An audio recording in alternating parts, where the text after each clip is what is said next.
Waktunya bersaat teduh dengan Tuhan melalui bacaan Alkitab 1 pasal sehari dalam kitab Nabi-Nabi Besar bahagian pertama seri yang ke-63.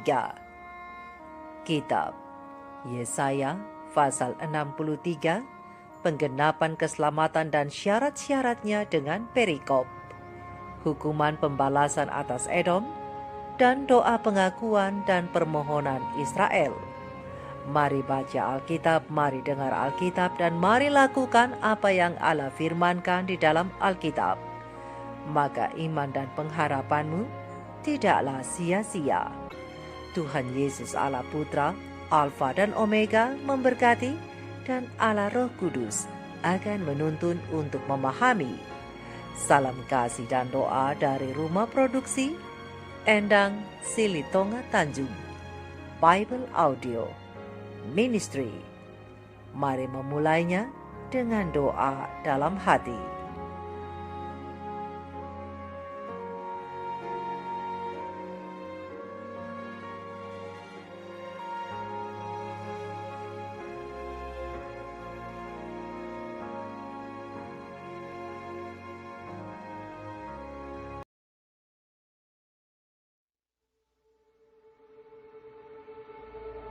Siapa dia yang datang dari Edom, yang datang dari Bosra dengan baju yang merah?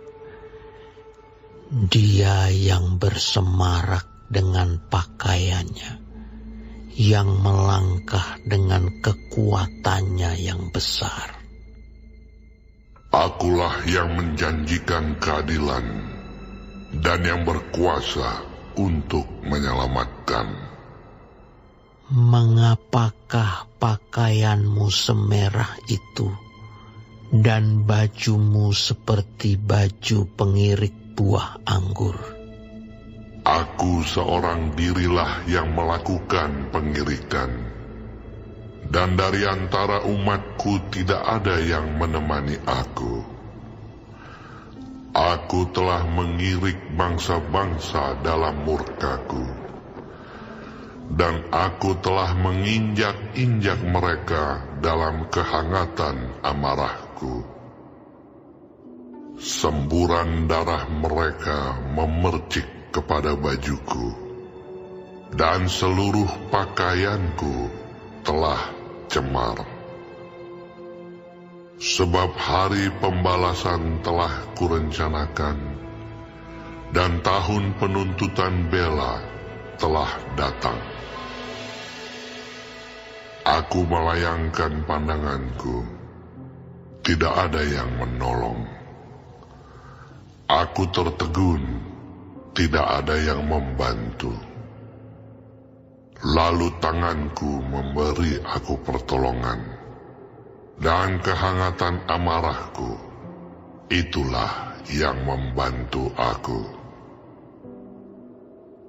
Aku memijak-mijak bangsa-bangsa dalam murkaku, menghancurkan mereka dalam kehangatan amarahku, dan membuat semburan darah mereka mengalir ke tanah.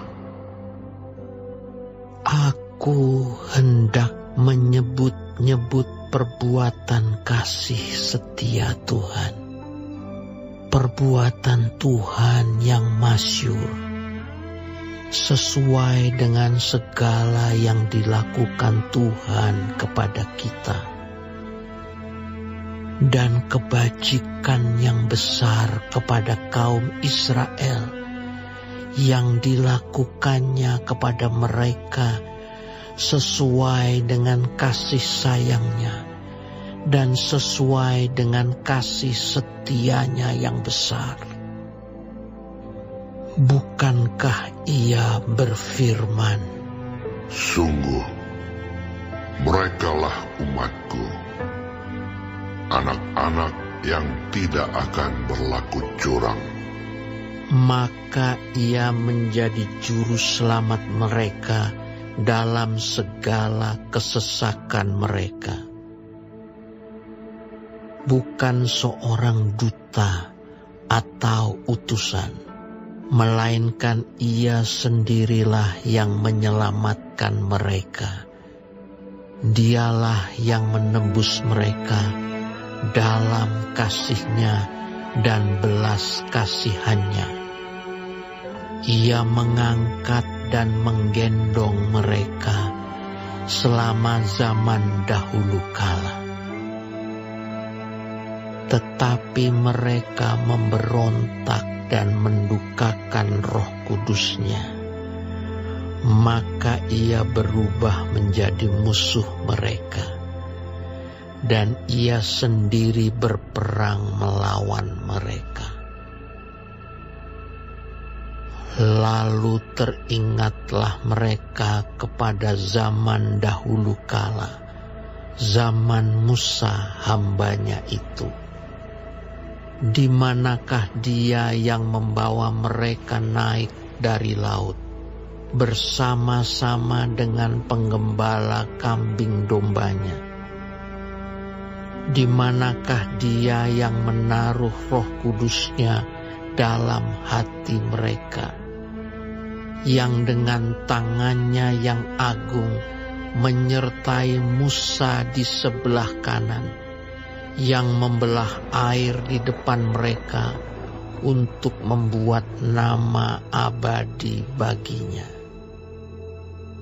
yang menuntun mereka melintasi samudra raya seperti kuda melintasi padang gurun. Mereka tidak pernah tersandung, seperti ternak yang turun ke dalam lembah. Roh Tuhan membawa mereka ke tempat perhentian.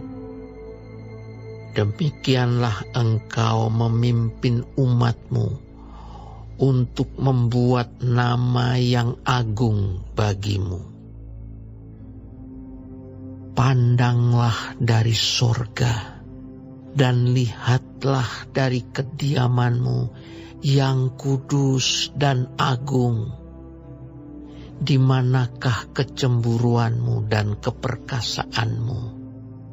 Hati-Mu yang tergerak dan kasih sayang-Mu. Janganlah kiranya Engkau menahan diri. Bukankah Engkau Bapa kami? Sungguh, Abraham tidak tahu apa-apa tentang kami, dan Israel tidak mengenal kami. Ya Tuhan, Engkau sendiri Bapa kami. Nama-Mu ialah penebus kami sejak dahulu kala. Ya Tuhan, mengapa Engkau biarkan kami sesat dari jalan-Mu? Dan mengapa Engkau tegarkan hati kami sehingga tidak takut kepadamu? Kembalilah oleh karena hamba-hamba-Mu, oleh karena suku-suku milik kepunyaan-Mu. Mengapa orang-orang fasik menghina tempat kudus-Mu? Para lawan kami memijak-mijak bait kudus-Mu. Keadaan kami seolah-olah kami dari dahulu kala tidak pernah berada di bawah pemerintahan-Mu. Seolah-olah nama-Mu tidak pernah disebut atas kami.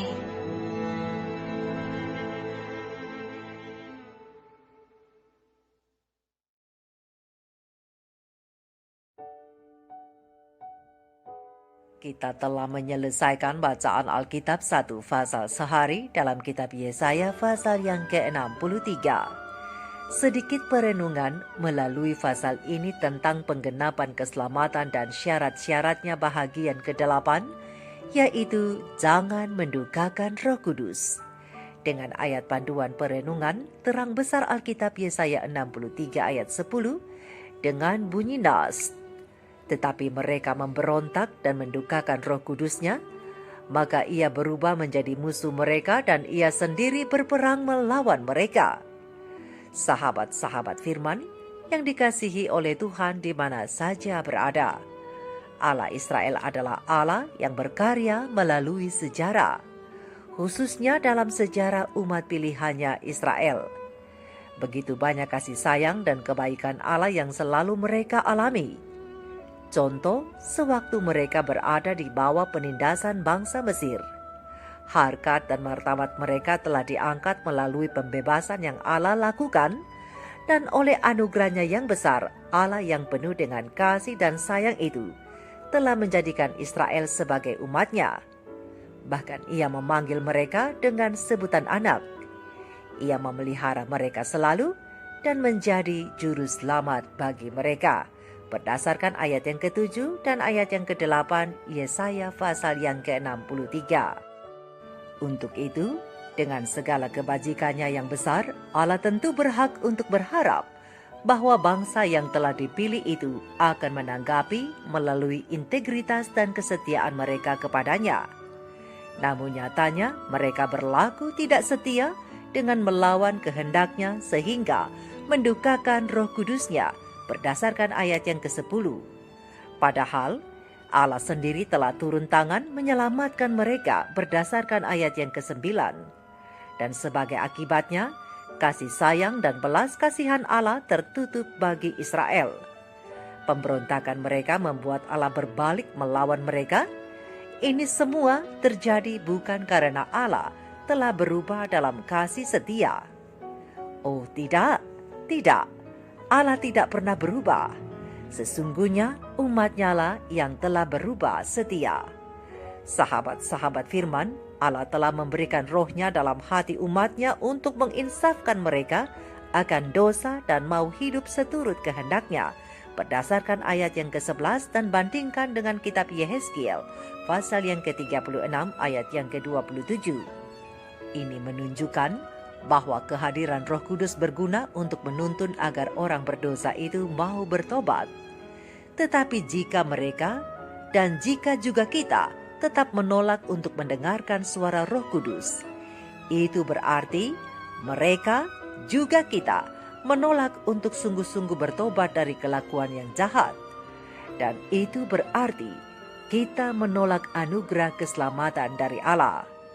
Untuk itu pena ilham ilahi Roh Nubuat manuskrip 30 tahun 1890 dan Review and Herald 29 Juni tahun 1897 yang tercatat dalam komentar Alkitab SDA Bible Commentary volume 5 halaman 1093 alinea pertama dan kedua dengan tegas menjelaskan kepada kita bahwa di zaman kita ini manusia telah menempatkan diri mereka sendiri di mana mereka sama sekali tidak dapat memenuhi syarat-syarat pertobatan dan pengakuan. Oleh karena itu, mereka tidak dapat menemukan belas kasihan dan pengampunan. Dosa penghujatan terhadap Roh Kudus tidak terletak pada perkataan atau perbuatan yang tiba-tiba. Namun itu adalah penolakan kebenaran dan bukti yang teguh dan tegas. Oleh karena itu, tidak seorang pun perlu memandang dosa melawan Roh Kudus sebagai sesuatu yang misterius dan tidak dapat dijelaskan. Sebab dosa terhadap Roh Kudus adalah dosa penolakan terus-menerus untuk menanggapi ajakan Allah untuk bertobat. Oh sahabat-sahabat firman, betapa ini menyedihkan hati Allah. Jadi apa yang harus kita lakukan sahabat-sahabatku? Sungguh betapa indah bila kita mau mengambil waktu untuk mengingat kebaikan Allah. Karena dengan mengingat kebaikan dan kasih sayangnya, kita akan dicegah untuk mendukakan hati Roh Kudus. Malahan kita tak akan putus-putusnya mengagumi kuasanya yang begitu dahsyat dan mengagumkan. Dan apabila kita sedang ditegur Allah sekarang ini akibat dosa yang kita lakukan, ini adalah waktu yang terbaik untuk mengingat masa-masa indah sewaktu berjalan bersama Tuhan pada awalnya. Dan ingatlah akan kemurahan dan kasih karunia Allah itu. Maka bimbingan Roh Kudus akan mendorong kita untuk selalu menanggapi agar tetap setia, beriman dan taat kepada Allah, sebagaimana Allah tetap dan selalu setia memelihara, menyertai dan menyelamatkan kita. Itulah yang harus kita lakukan. Kemudian ingatlah akan juru selamat kita yang telah melakukan pengirikan atau menginjak perasan anggur itu sendirian dan tidak ada orang yang menemaninya, berdasarkan ayat yang ketiga Yesaya 63. Ini menggambarkan penderitaannya dalam menanggung dosa isi dunia ini. Oleh setiap hari menyediakan waktu sedikitnya 1 jam untuk mengingat peristiwa salib, maka kita akan dicegah untuk menyakiti Allah oleh karena perbuatan dosa. Mari kita renungkan ini bersama. Maranatha. Shalom.